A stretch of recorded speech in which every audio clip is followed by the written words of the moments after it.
show up at a meeting, I thought it was pretty good. I'm quite sure what you're going to get.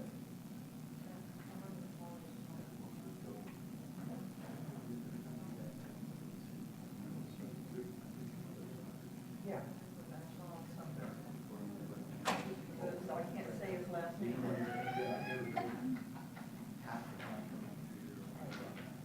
Yeah.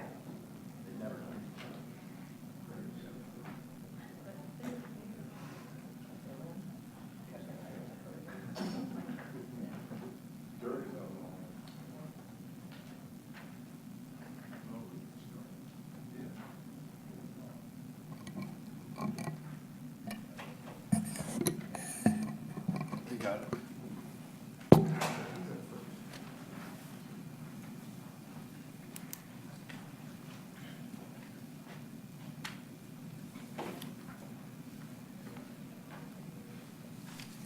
Meeting to come to order. Item number 1 on the agenda is agenda approval. I need a motion for that. So moved. It's been moved and seconded. I'll second it. It's been moved and seconded that the agenda be approved. All those in favor say aye. Aye. Aye. Is the Opposed? agenda going to be altered? Hmm?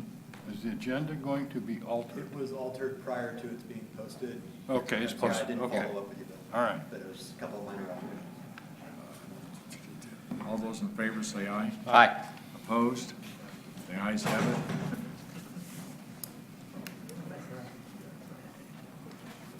Item number 2 is report of the closed session.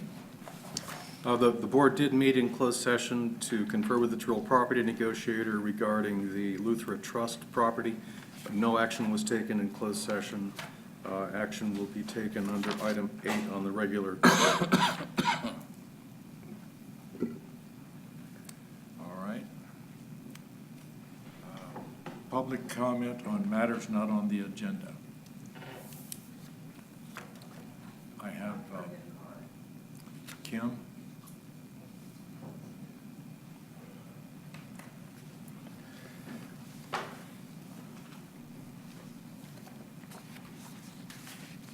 Hello, once again. In the time that I've gone, I've got a offer for my replacement housing from BRI.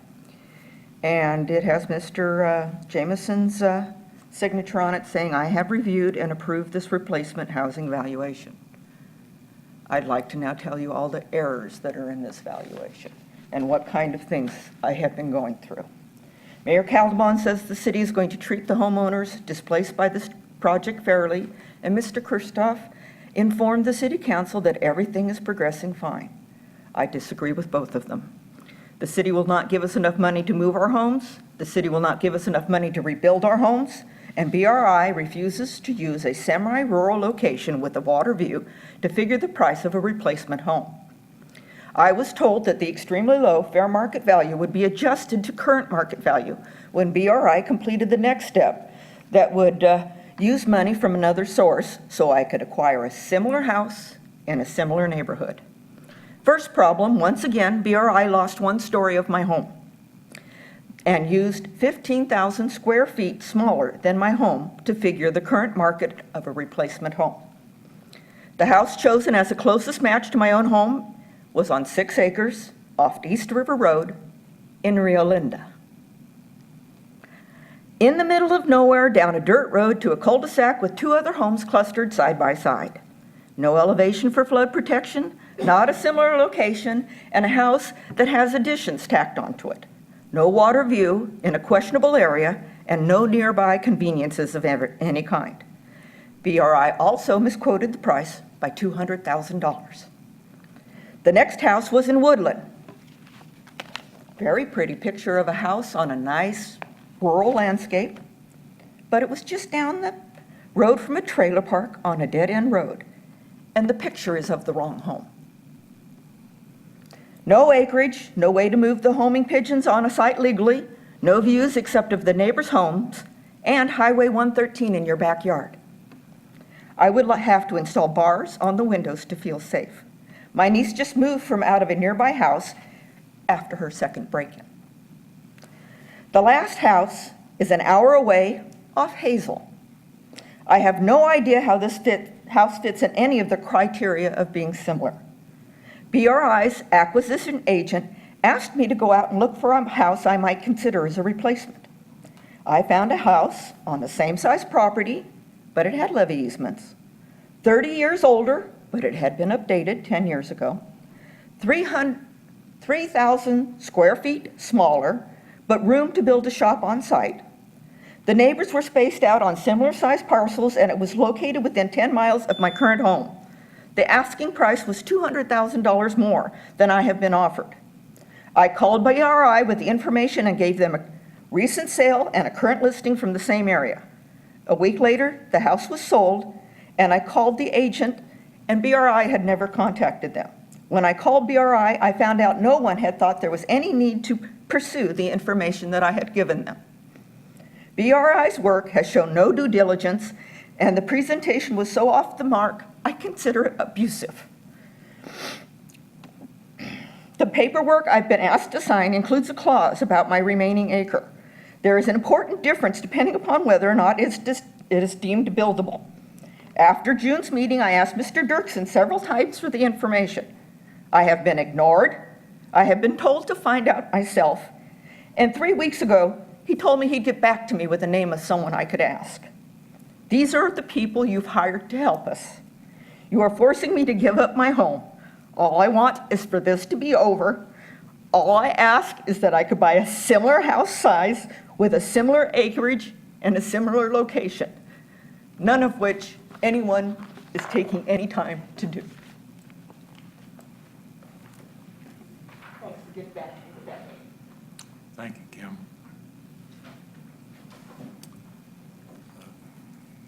Maybe next week. Approval of the, item number 4 now, approval of the July the 15th, 2015 minutes. Need a motion.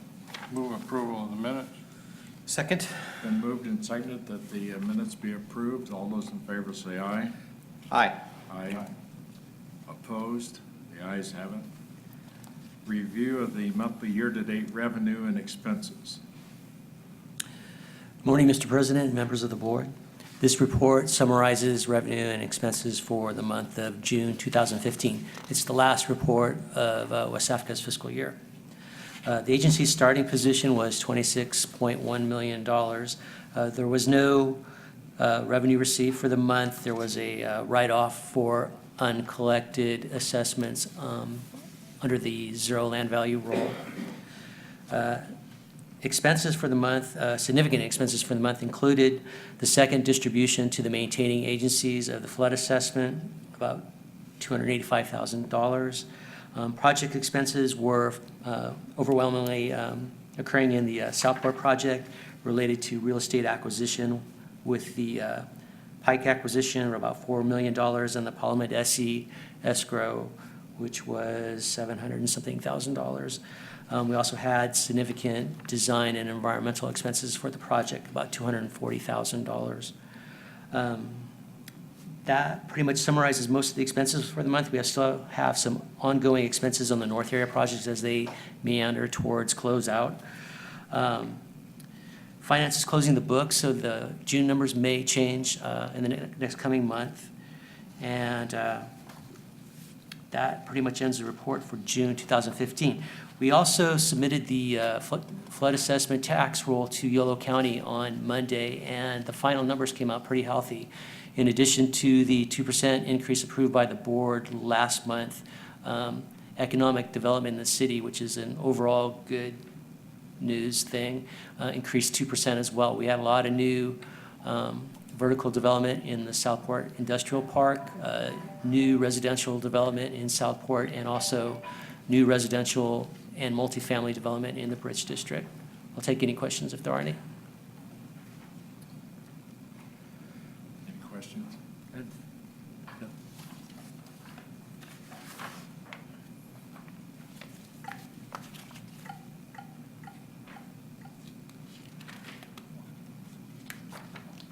Oh, I'll add, one last thing is our closing position for the June was $19.9 million. Sorry. 19.9. So that would be between April and June. This is for June. from That would start be June. It to- started at 26 in April, ended in June at 19. I'm not following your question. Okay. In April of 2015, we had a balance of 26.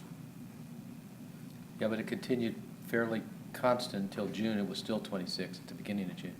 Yeah, exactly. If you look at the top line, and with the large real estate acquisitions that we incurred in June, that pulled us down, it'll rebound back up with, when the state signs the funding agreement, that's going to Okay. change our cost share. And when the real estate plan is approved, about 50% of the acquisition that we've spent, we can submit those costs in to get reimbursement too. So the cash, you'll start to see as the project moves forward that our cash position is going to move up, move down, move up, move down as we have, as cash flows through the project. Okay. Any more? Nope. Thank you. You're welcome. Presentation of the Southport Levee Improvement Project, 90% design.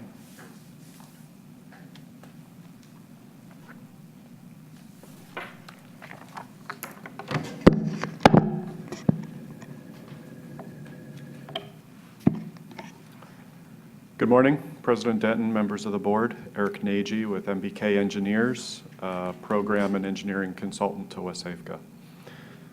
This morning, the intent of this presentation is to provide an overview of our 90% design submittal that's been developed for the Southport project. It's been some time in us navigating the path between the 65% design submittal and the 90% design submittal. And so the intent of my presentation this morning is at a high level to walk through where we are with the 90% submittal and to kind of walk through what our schedule is from this point forward.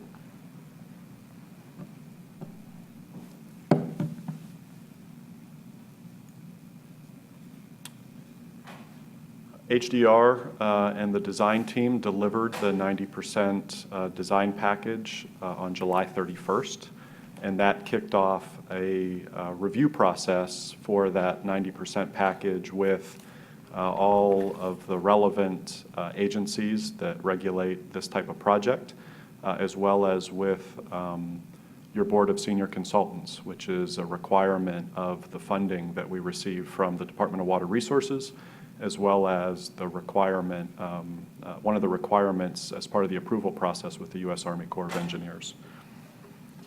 The project, as everyone is familiar at this point, is along the west levee of the Sacramento River. From the southern extent is the South Cross levee at the southern city limit, essentially, and runs up along the Sacramento River to the very southern end of the U.S. Army Corps of Engineers repair that was conducted at River Mile 57.2.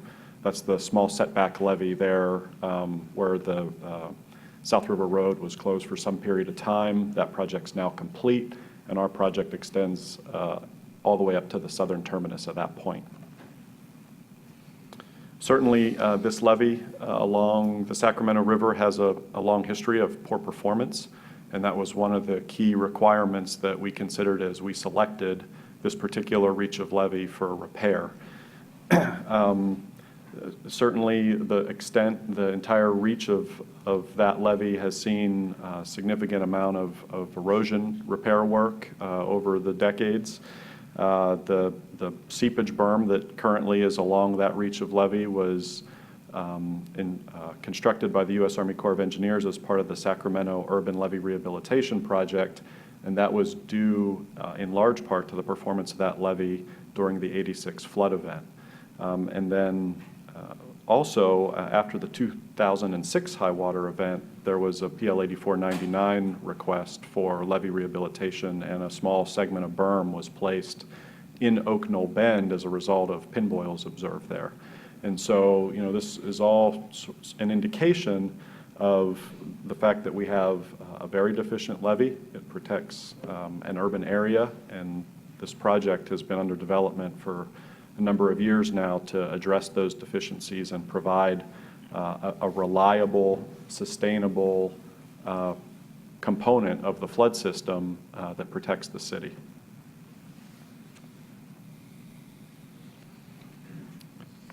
As I mentioned earlier, it has been some time since the 65% design milestone, and that, while it has been a significant amount of time, it's not an indication of lack of progress or lack of activity.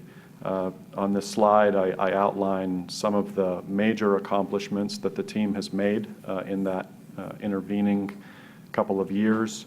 Certainly, first and foremost is the importance of having a sound financial footing for a project of this size. This is a significant investment by WSAFCA, and the importance of securing the appropriate funding agreements necessary to cost share that project has been a significant focus of the team.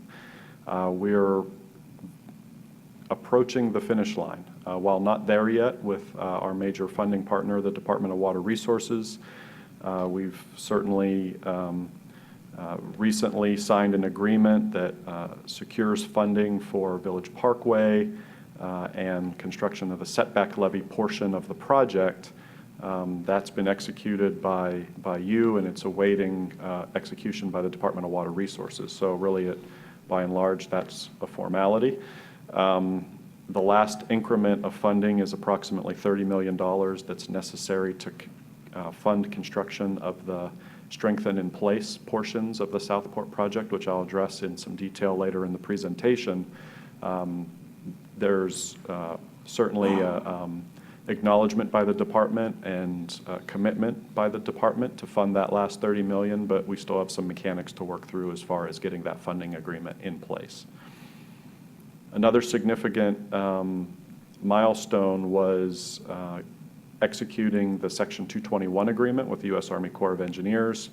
That ensures that the investment that the state and WSAFCA make in the Southport project could be applied to the implementation of the plan recommended by the General Reevaluation Report. So as that General Reevaluation Report approaches the finish line with the Corps of Engineers and ultimately gets authorized by Congress, the investment that you've made here becomes creditable towards that larger set of projects and allows this investment to serve as the non-federal share of those projects when they get implemented. We've completed both the NEPA and CEQA process for this project through publication of a final EIS and adoption of a final EIR. As has been reported at previous meetings, we've received both biological opinions, one from the United States Fish and Wildlife Service and the other from the National Marine Fisheries Service. As has been the subject of many recent meetings, we've initiated the real estate acquisition process, which is significant for a project of this scope, and particularly including the fact that a significant portion of it involves a setback levee. And from a design perspective, specifically, a lot of the effort since the 65% design milestone has been towards essentially reducing or optimizing the project footprint in a way that, and I'll talk about this in detail in the coming slides, but certainly in a way that reduces environmental impacts, reduces the scope and footprint of the real estate required to implement the project, and while we're not sure of this yet, ideally reduces the project cost. That's certainly a goal, is to make that project cost as manageable as possible. And by reducing the project footprint, ideally, we're able to accomplish that. One of the most significant changes in the project is the offset area itself. The 65% design reported or proposed 5 inlet outlets. As you recall, and I'll spend a little bit of time explaining the graphic that's in front of you because it's not necessarily intuitive. What you see here is, does this thing have a pointer? No? Okay. What you see here, the blue line that sort of snakes through the middle of the slide is the Sacramento River flowing essentially from the top right to the bottom left. The sort of dark red that you see is a combination of, a portion of it is the setback levy and a portion of it is the remnant levy. And right at the seam, if you will, of those two figures is the Bees Lakes area. And so you can kind of see how there's two short, dark red lines that run perpendicular to the Sacramento River at those locations. Those are the marina access points. And that's where we ramp up over the setback levee to the remnant levee to access the marinas and Bees Lakes in between. On the right side, you see the north offset area, and instead of having two inlet outlets in that location, you now have one large northern inlet.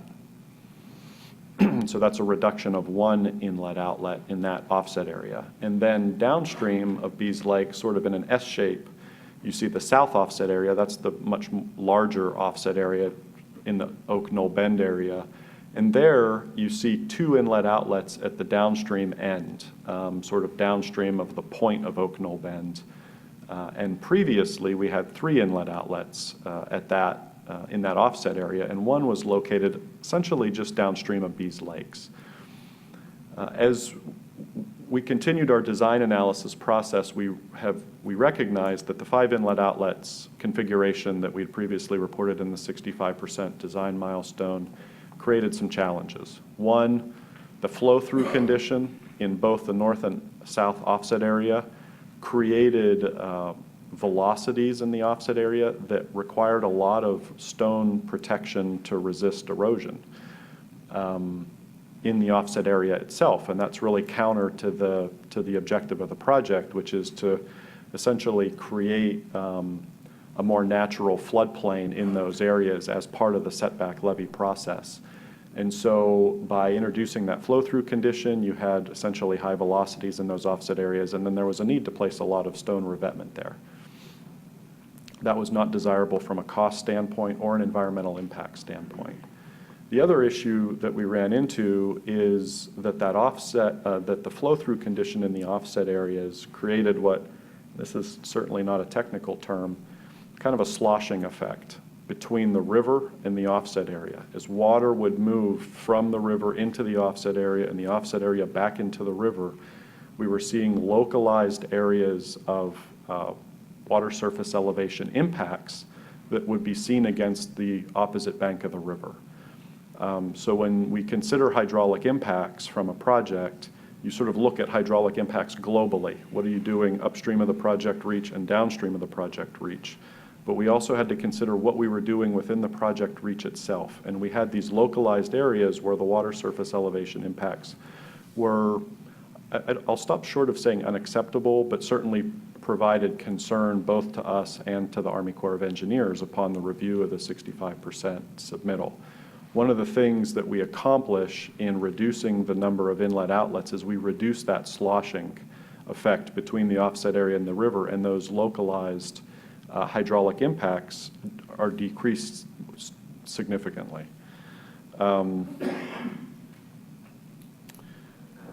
The other situation that we became concerned about with 5 inlet outlets was the ability to maintain the offset area. Having more inlet outlets creates more area that was essentially stranded from any type of access, any type of easy ability to access it. When you look at the configuration, the ability to use the remnant levee as a means to access both the offset area and the riverbank, the more you cut that remnant levee and create inlet outlets, the more you reduce your ability to have access to that interface. And that was a consideration that we became increasingly concerned about. While we are certainly striving to try to reduce maintenance requirements in that offset area, we do know that there's some amount of maintenance and access that will be required, if not from a flood protection point of view, also from an emergency response point of view. And to the degree that we're creating continuous access corridors that allow for access to a larger area or a larger portion of the offset area, the reduced number of inlet outlets satisfies that.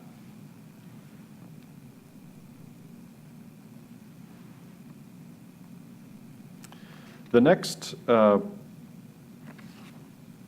project refinement that's occurred since 65% is the use of a zoned embankment. And, you know, I won't belabor the engineering side of why this is different than what we would normally construct, but the important point here is that this zoning configuration, this ability to zone the levee embankment, allows us the ability to use a much broader range of materials to construct the levee itself.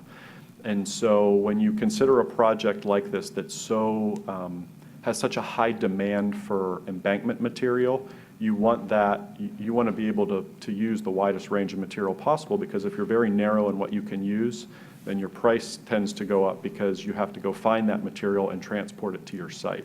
So to the degree that we could optimize our sourcing opportunities, one, to use as much material from the offset area itself as possible, as well as try to use materials that are closer to the project site, either adjacent or within a short distance. This zoning, the ability to zone the setback levee embankment helps us tremendously in that regard. Another refinement is in segments A, B1, and G. We had previously recommended essentially an adjacent levee. I'll use that term, an adjacent levee to the existing levee. That required additional real estate. Certainly that configuration requires more material. And through some additional data collection and engineering analysis and coordination with the Army Corps of Engineers to understand up front that they would approve or agree to this approach, we've changed from an adjacent levee concept in these reaches to what we're calling a strengthen in place. And this is sort of a more standard approach, really, that we see across a lot of the valley, where you're essentially taking the existing levee embankment and you're reconfiguring it or modifying it, improving it as necessary to achieve the performance and reliability that we would expect from an urban levee using today's engineering standards.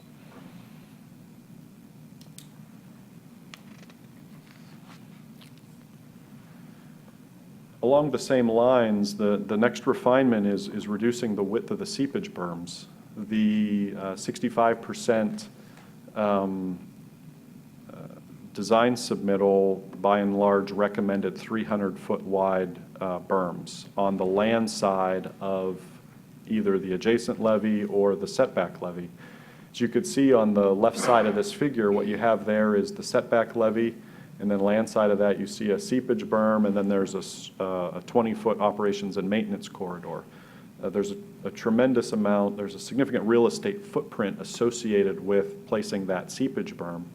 And to take a step back, the reason that we have to employ seepage berms in this case is that in quite a few areas of this reach, it's either going to be tremendously costly or just impractical to place a cutoff barrier that addresses the seepage issue.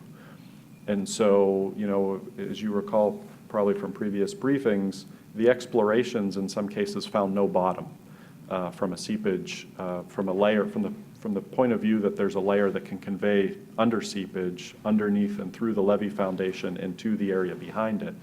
And so the way that we're remediating that for much of this project is a combination of a shallower, more cost-effective cutoff wall in combination with a seepage berm. Those two features together provide the resistance or the mitigation necessary to deal with the seepage issue. Through some additional analysis, though, we were able to sort of optimize that configuration, wall depth and berm width, such that those widths came down significantly from 300 to 80 feet. And so that certainly, as I've mentioned earlier, that reduces the real estate requirement for the project. It also reduces the demand for borrow material, less material required for shorter berm, and it reduces the environmental impacts associated with the construction itself and placing that berm. Those are really the major refinements that have occurred since the 65% design submittal. What we have here is a kind of a high-level summary of our schedule the rest of the way. As I indicated, the 90% design documents are out and under review right now. That review period is essentially the month of August, where the Army Corps of Engineers, Department of Water Resources, the BOSC, others are reviewing that package and preparing to provide comment. Notable within that review period is the BOSC meeting scheduled to occur next Thursday and Friday. And there's been a significant amount of preparation with them for that meeting. And then essentially from that point forward, then we're what you could consider the home stretch of the project. We're looking at later this fall, the 100% design submittal, which would essentially be the launching point into the construction advertisement and bid process. As part of that concurrently, there's obviously the process of securing the remaining funding necessary for the project through DWR, working through the remainder of the real estate acquisition process, and then wrapping up any environmental permitting and other agency approvals that are necessary to actually initiate construction. As a reminder, the construction period for a project of this size, we're anticipating to be 3 seasons. So ideally, we would award that construction contract in the spring of 2016. And so this time next year, we would be under construction. And then that construction would occur in 2016, 17, and 18, and probably wrap up in the fall of 2018. That concludes my presentation, and I'm happy to address questions. Any questions? No questions. Just it's somewhat impressive the tweaking you guys have done to try to minimize the impacts, and hopefully that will come through in the costs, when we put this thing out to bid. Bill? No questions. This is a big project, and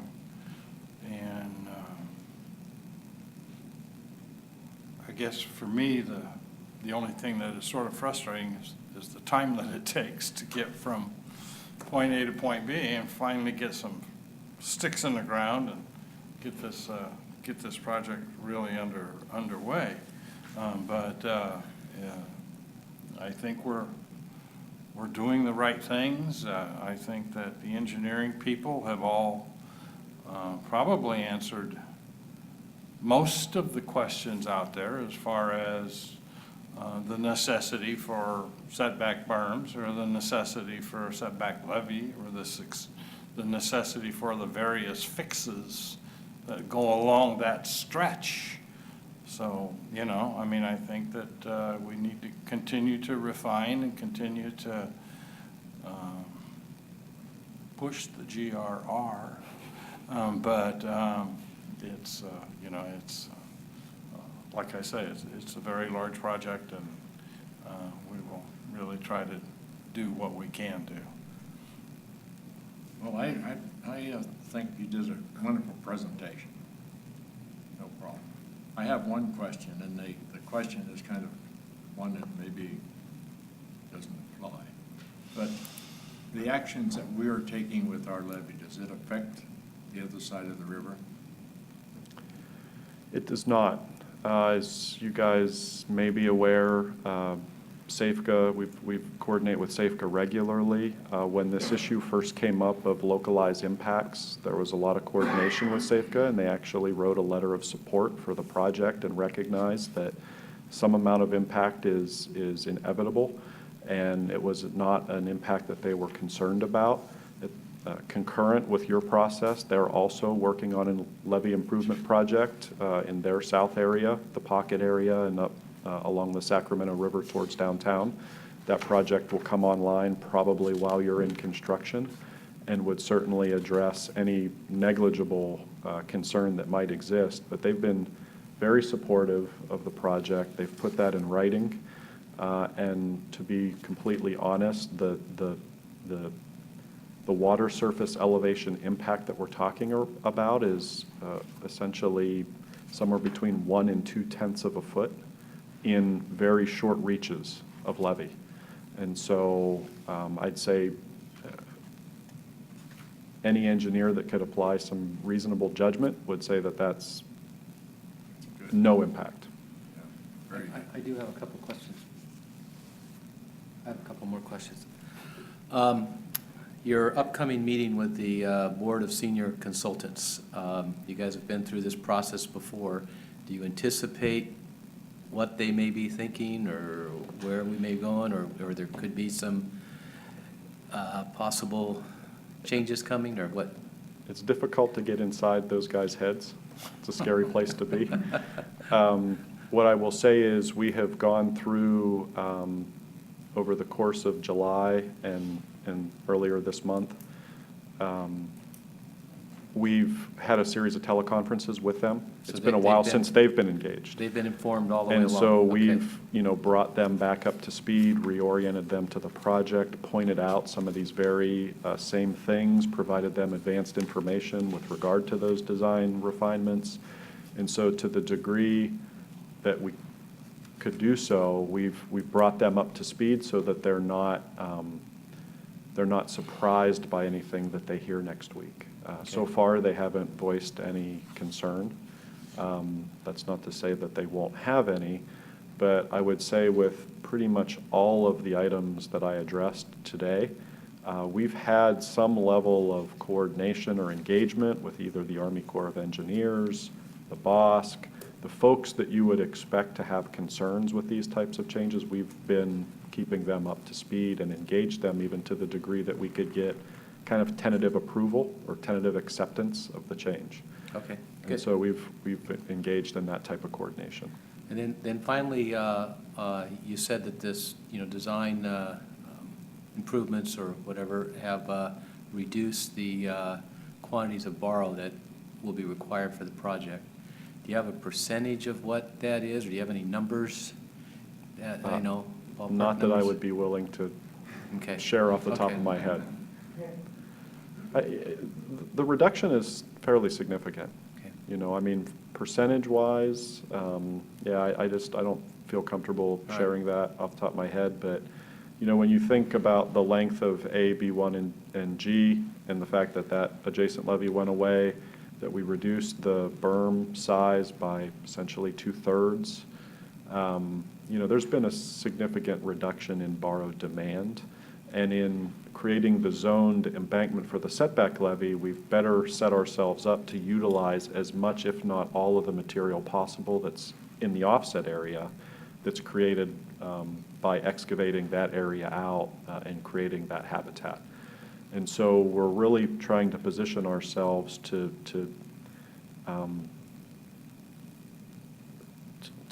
utilize material that's immediately adjacent to the project site. And that's the most effective way to manage cost on a project like this, because it's really a dirt job. It's really significantly an earth-moving job. And so to the degree that that material is local and doesn't require off-road hauling, that's really what a lot of our effort has been towards. Okay. So basically, we were looking at 300 feet, we're down to 80 feet now For the berms. on the burns. Yep.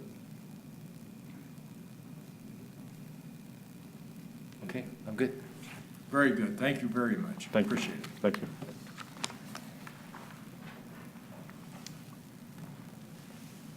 Consent agenda.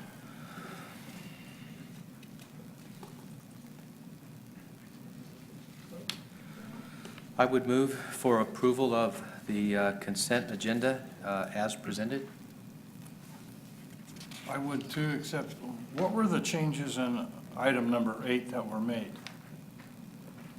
Sorry, well, I misspoke. I was talking about the agenda is the same, the resolution. All I think right. it's 12. I think it's item It's 12 will 12, be okay. changes. Okay. I'll second motion for consent agenda approval.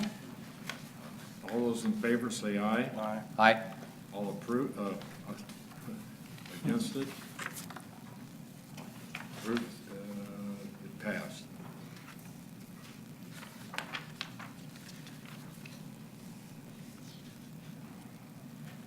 Public hearing. Item number 12. Thank you, Chelsea. Good morning, President Denton, members of the WSAFCA Board. Today I'm presenting another resolution of necessity for the Sacramento River Southport Early Implementation Project for your consideration. I'm going to discuss the goals of the project, brief overview of some of the decisions that were made to advance the project to its current design, and then I'll present the information on the required findings for a resolution of necessity. At the conclusion of that part of the presentation, I will also address some of the issues that were brought forward in a letter from the attorney representing Forecast Lands. And I would also like to note for the record that the resolution 150802 has been revised to reflect a temporary construction easement of 0.18 acres and not 0.12 acres that was originally included in your package.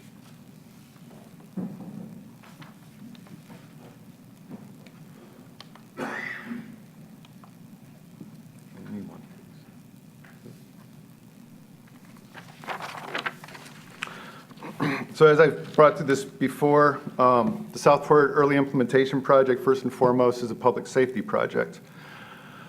WSAFCA's overall goal is to provide 200-year flood protection to the city, its residents, and to do so with conducting the least amount of harm to private property. And this project specifically is designed and will be constructing a project to achieve 200-year flood protection that maximizes the use of local resources. History and milestones, I'm not going to go into in depth here. Again, we've been through this before. We've completed a identification of our problems. The alternative analysis was completed later in 2009, in the last decade. Southport was selected in the early part of this decade as one of the most critical areas that needed repair in our levee system. Preliminary design report was completed in 2011, which analyzed the deficiencies and provided some solutions to those deficiencies. More contemporaneously, we had a 90% interim village parkway design last December 2013. Our EIR was approved in 2014, the fall of 2014. Project team anticipates the levee design will be completed later this calendar year and out to bid in early 2016. So thankfully, I'm consistent with Mr. Nagee's presentation also. Moving forward, how did we get to where we are? There was a design decision hierarchy that was presented to the board,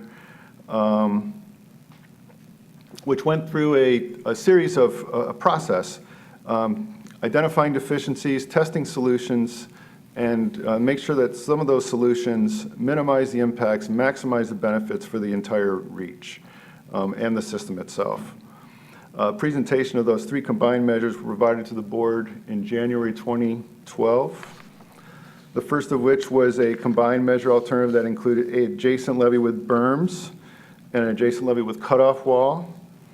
Another alternative was presented with setback levee with berms. Again, this also included a partial levee degrade as well as adjacent levee with cutoff walls. And lastly, a fix-in-place solution with berms along a lot of the reach. The team, after those were presented to you, provided two guiding principles to selecting a preferred design alternative. And this was really to try to also hone in on what are some of the environmental damages and what would we have to mitigate for in the project. The objectives were to develop a project that provides the greatest amount of protection to the city as soon as possible and to minimize the effects on the community while achieving that first objective. The combined measures of adjacent levee with seepage berms, setback levee with seepage berm, and fix-in-place with seepage berms designed were assembled to produce two design alternatives. Both design alternatives were advanced to 15% complete. And at the WSAFCA board meeting in January of that year, the project team presented the two design alternatives that included various solutions to address the deficiencies. Alternative 1 included fix-in-place repairs with conventional cutoff walls in segment A and B in the southern end of the project, combined with a setback levee beginning in segment B through and behind B's lake, with an adjacent levee and seepage berms through F and an adjacent levee with cutoff well in G. Alternative 2 consisted of the same solutions for segments A, C, D, E, and G, but segments B and F solutions included a setback levee. Through that discussion, the board approved advancing segments A through G where flood risk reduction solutions were common to both alternatives. The board further directed staff to conduct value engineering studies for both segments F and B, which were completed in May of August, respectively. Based on the feasibility of the measures evaluated, impacts to private property, cost effectiveness, and the ability to maximize the flood protection for Southport, the board directed the team to integrate the preferred design alternative into the project design for segments B and F. So the purpose of this hearing is to make findings for a resolution of necessity. There are 4 findings that have to be made. One is that it is in the the proposed project is in the public interest and the necessity for the project. The project is planned and located in a manner that's most compatible with the greatest public good and the least private injury. That the property itself is necessary for the project, and that the offer is made to the owner of record. So our first finding is that the public interest and the necessity for the proposed project. We've already discussed there are a number of deficiencies throughout the system. This is a 5.6 levee improvement project. It includes the solutions that I've already previously discussed. This design will provide 200-year flood protection, meeting state and federal standards. It's going to protect over 25,000 people and $4 billion in community assets. And without the proposed project, residents, businesses are continually at risk during a major flood event.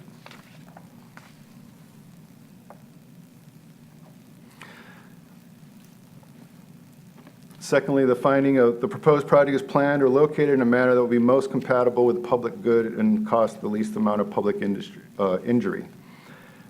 We know where the project's located along the Sacramento River. We've significant erosion along this area of the riverbank. Levee deficiencies include under seepage, slope stability issues, and geometry in addition to erosion. Numerous designs were evaluated to achieve 200-year flood protection, and the selection of the current design was deliberative and intentional with your concurrence related to engineering requirements and constraints, the project borrow needs, habitat mitigation requirements, as well as the being able to afford building the full project.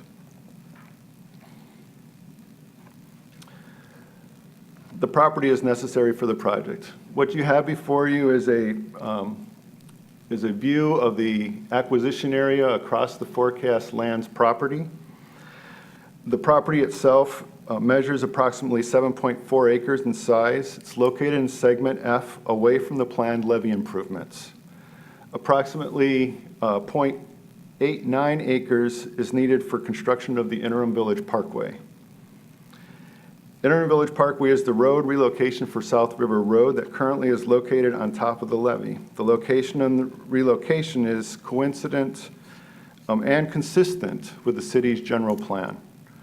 Acquisition of this area creates an uneconomic remnant along the eastern property line measuring about 1/5 of an acre. This is also part of the proposed acquisition. Temporary construction easement also necessary along both sides of Interim Village Parkway for construction purposes. And in the original resolution, the TCE was described as 0.12 acres.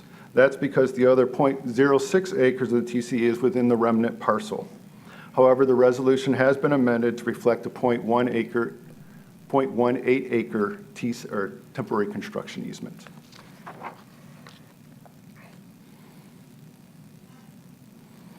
The offer has been made to the owner of record. This is the last finding that we have to make. The WSAFCA board approved the acquisition at the May 2015 board meeting.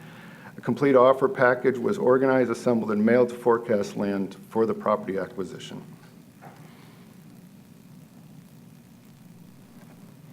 So I'd like to take a little bit of time just to address some of the comments that were brought forward by the attorney representing Forecast Lands. The letter continues to object to a setback levy.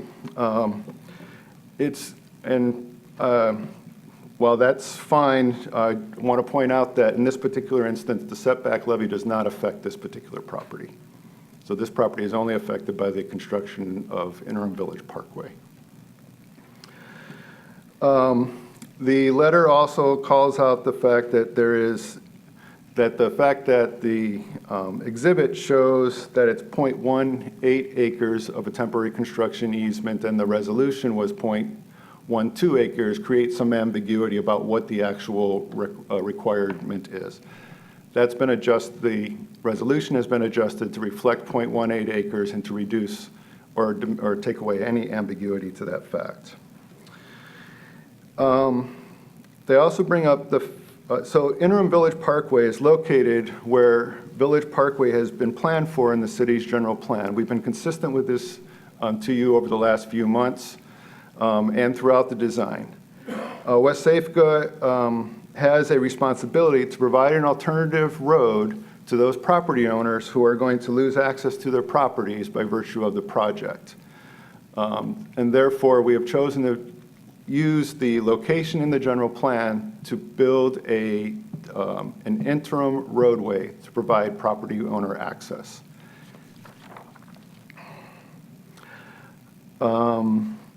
Forecast also, or the attorney also brought up the fact that there's going to be required infrastructure for future development to both serve on the Forecast Lands property and some adjacent properties.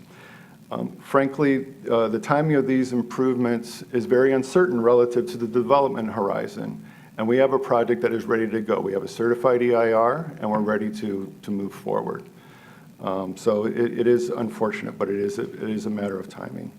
And lastly, I think I want to reiterate the fact that other large property owners, similar to the Forecast Lands, have either transacted with us or have signed possession and use agreement acknowledging the location of the replacement roadway for South River Road in its current alignment.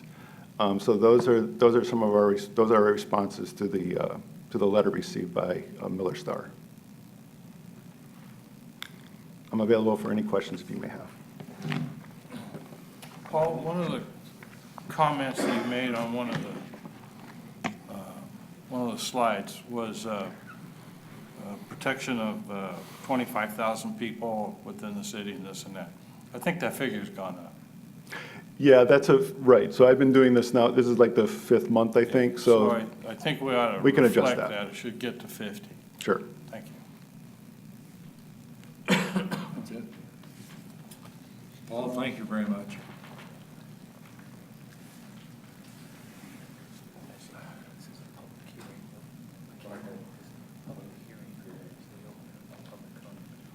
If I might, me a reapproach.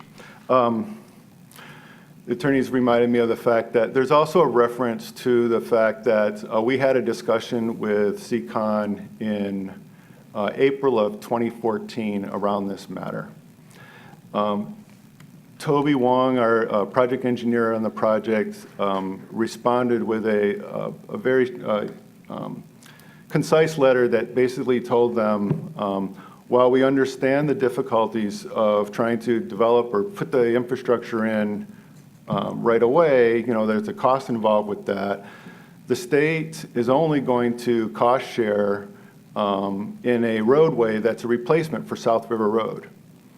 And the idea that the state would cost share in infrastructure that is to be borne by the development community was just not acceptable. So I just want to acknowledge the fact that we did meet with them. We did listen to their concerns, and we did respond to their concerns at that time. It was only recently that we had heard from them that they would like to talk about the plans again, since we've been out to bid. Paul, the only thing I really have a little hard time understanding is forecast is gonna be required to put that infrastructure in anyway. So whether it's, they put it in now and then they have to take it out, or the city forces them to say, you need to dedicate all of this in order to make it happen. It doesn't make a lot of sense to me. I'm a little confused at their objection to the proposal or what they have proposed. Well, basically, I think it comes down to they are going to have to tear out part of the roadway that we put in order to put in the in-ground infrastructure. However, as you know, the city can't compel the developer to do that work until they have their maps approved, right? Those are generally conditions on a map. Okay. And so the map for forecast lands is premature. It's not, there's not a tentative map that exists, and so there can be no conditions of approval. This would also serve the infrastructure that they're talking about, if I'm correct, serves not only the forecast lands property, but also some of the property held by Seacon north of Linden, north of the Yokoyama parcel. So that infrastructure serves more than one subdivision, not all of which have maps or have conditions to those maps that would require the infrastructure presently. Okay, thank you. Do we have any other public comment? There being none? Well, this was a public hearing? Yes. Oh, okay. I need a motion for. I think let's close the public hearing. Close the public Let's close the public hearing. And I have a motion requirement for 15-0802 on the consideration of this resolution. And I'll make that motion for consideration and approval of Resolution 15.802, authorizing eminent domain action to acquire property for the Sacramento Southport EIP project, in particular parcel number 046-030-023, forecast land investment. I'll second that. It's been moved and seconded. All those in favor say aye. Aye. Aye. Opposed? The ayes have it. Item 13 is WSAFCA project updates.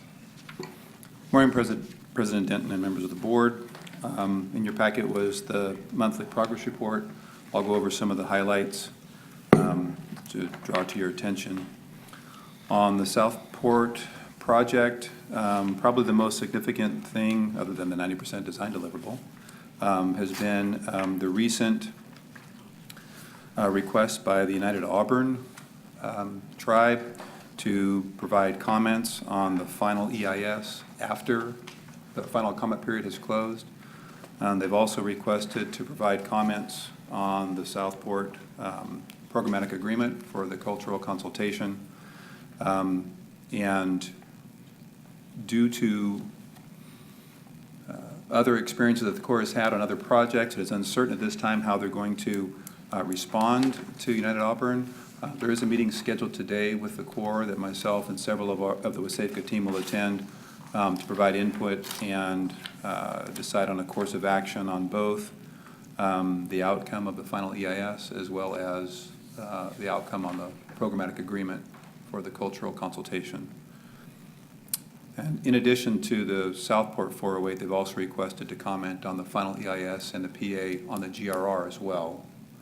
The GRR final EIS is not scheduled to be completed till end of this year, maybe January, February of next, so that there is still a final comment period that will be available should they decide to comment.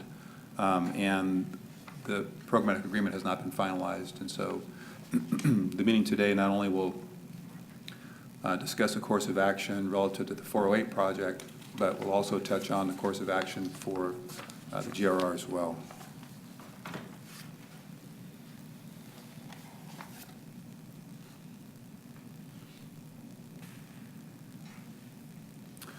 For the Village Parkway piece, there has been no request by United Auburn to review or comment on that consultation. We don't intend to invite them to comment on that either. And that consultation with SHPO started end of July. We expect that consultation to complete end of this month. And if all goes well, we should be able to complete that consultation and then move on to issuing the 404 approval from the Corps in time for construction of Village Parkway. For environmental services and support of real estate, last month we reported that SC Engineers completed a draft safety and human health risk assessment, which we were going to append to the Village Parkway construction documents. Further decisions and discussion was had with the team, and in lieu of doing that, it was decided to have SCS develop a soil management plan that would become part of the bid or the construction contract documents. So rather than leaving it up to the contractor, we're giving them instructions to follow as part of that construction document package.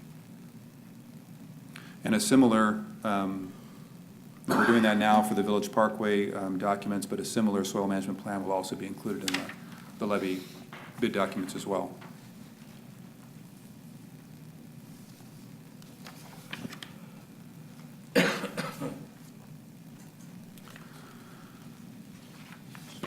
So again, for Village Parkway, the final plans and specification package was advertised for bids on July 20th. It closes next Thursday, and award of the construction contract is expected to be brought before the board at the September meeting. There has been a request to provide an agenda item on the Village Parkway piece to the City Council at the first meeting in September. So staff will be preparing an item to bring to the City Council on September 2nd, I believe. For utility relocation, staff has reviewed the latest cell tower relocation plans that were submitted by Crown Castle to the WSAFCA Building Department, and we reviewed that for conformance with the Southport design. As mentioned, the state funding agreement's been mentioned a couple of times, and the board will call executing those funding agreement amendments at the special board meeting in July. And as of yesterday, those agreements were being presented to DWR for their 2 signatures. We're hopeful that those will be executed by DWR by the end of the week. And then at that point, they become effective, and we'll be working with program management staff to true up all of our previous costs under the 50/50 cost share to the new cost share under construction, which should result in a relatively significant infusion of cash as we true up those previous costs. On the general reevaluation report, I mentioned about the United Auburn. The last remaining environmental piece is the final EIS, which is 1st of 2016, and then the biological opinion from NIMS. And as noted in the report, there was a meeting scheduled with NIMS for the 11th. That was Tuesday. That meeting was held. They received approval from NIMS for all of the proposed revisions, and so the final revised BO is to be transmitted to NIMS next week, and they're expecting a quick turnaround to finalize that BO, and that will close out both BOs for the GRR, both Fish and Wildlife, which you've already received, and this is the last remaining BO for NIMS. And then I think the schedule for the GRR has been updated this month to reflect the new schedule as reported by the Corps that we received in the last 2 weeks. Final report submission to division is scheduled for September 15th this year. Civil Works Review Board is scheduled for December 6th of this year, and that is to occur simultaneously with the American River Common Features Civil Works Review Board. And then the chief's report typically follows, takes about 6 months to go through the various reviews, and the sponsors also get another crack at the final report for review and comment, both WSAFCA and the state. That takes place after the Civil Works Review Board. So the final chief's report is scheduled 6 months following the Civil Works Review Board, so May of 2016. I think I was a little bit aggressive on that. On the Sac Bank project, we just received word from the USC staff that they've received additional funding in order to complete an update to the operation and maintenance plan for this section of levee post project implementation. A coordination meeting is being scheduled for late this month with both RD 900 and WSAFCA staff to kick off that O&M plan update. On the South Cross levee, we've completed the determination of hydraulic separation between the South Basin and the city. That's been established to the Corps' satisfaction, and so the team now is preparing a formal request package to submit to the Corps excuse me, in September in order for inclusion as a federal levy into the PL 8499 system. And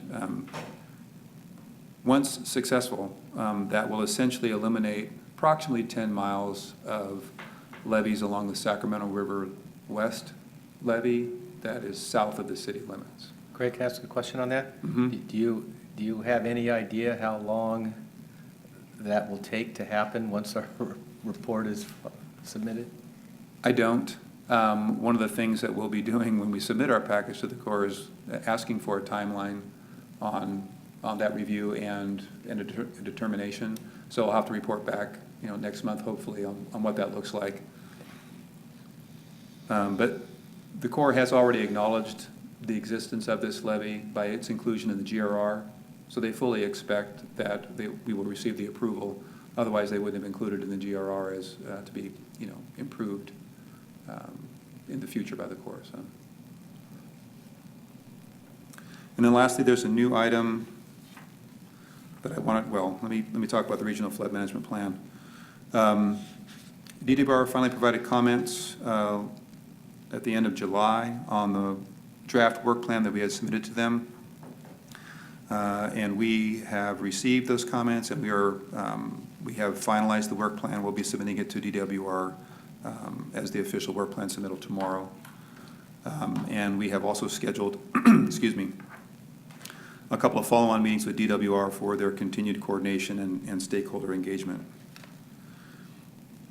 And then lastly, I wanted to talk about a new item with the board, which is a proposed update to the problem identification report and alternatives analysis that were previously completed in 2007 and 2008.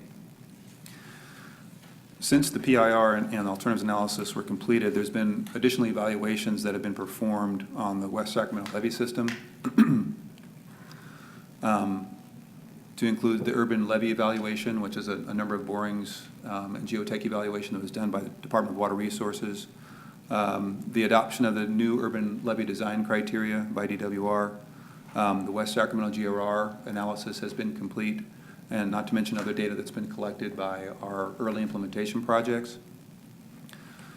So in order to better position WSAFCA to appropriately define and prioritize future WSAFCA projects, and also to ensure that adequate funding exists so that we can partner with the Corps and the state upon the implementation of the WSAC project with the completion of the GRR. We need to update both the problem identification report and the alternatives analysis, and then look at what the associated cost and schedule would be to complete the entire West Sacramento levee system. So to further that support, we've solicited a request for proposal for professional engineering services to do that update. It's essentially a desktop exercise based on review of previous existing documents as well as the new documents. The proposals are due August 21st. We'll go through the evaluation and consultant selection process by the end of the month, and we expect to award a contract in September. We are exploring sources of funding for this effort with the city, specifically the use of the in lieu fee to fund this effort. So depending on the source of the monies to fund this, we may be going to the city council to award that contract or coming to the board to award a contract. And we expect to do that in September.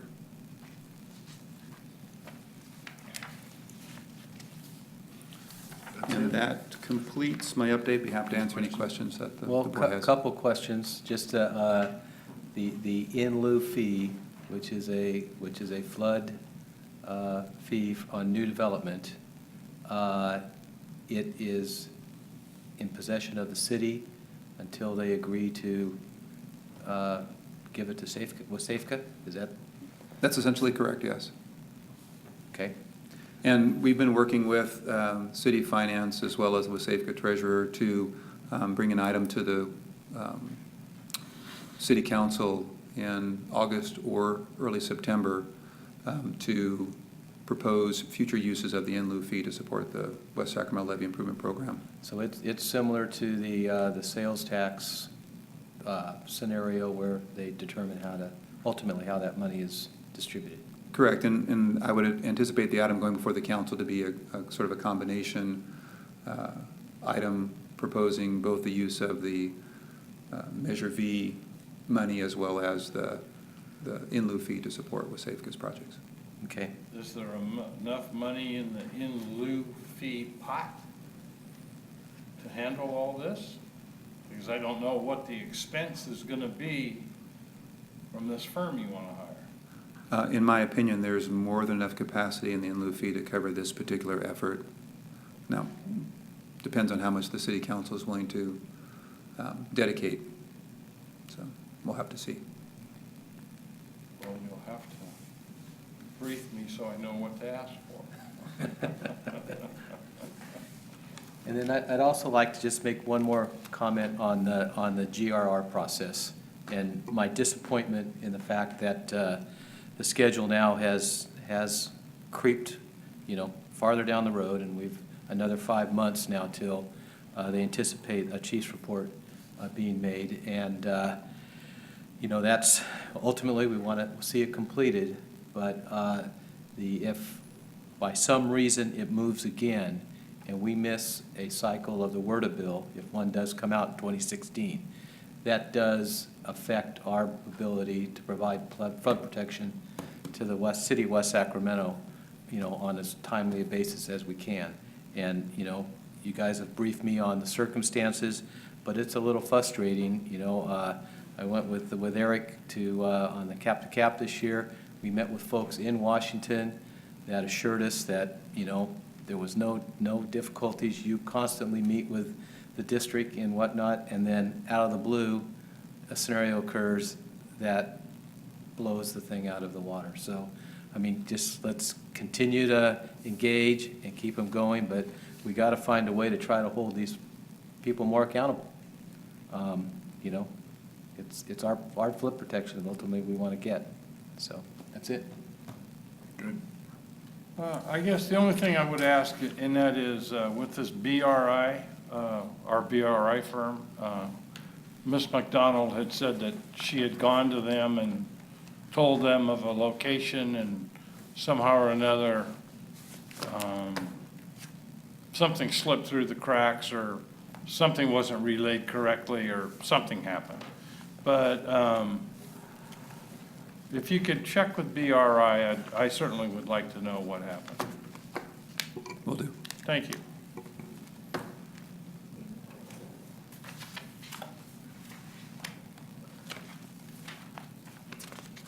Paul, do we have all of the necessary information from Mrs. McDonald on, to get responses back to her correctly?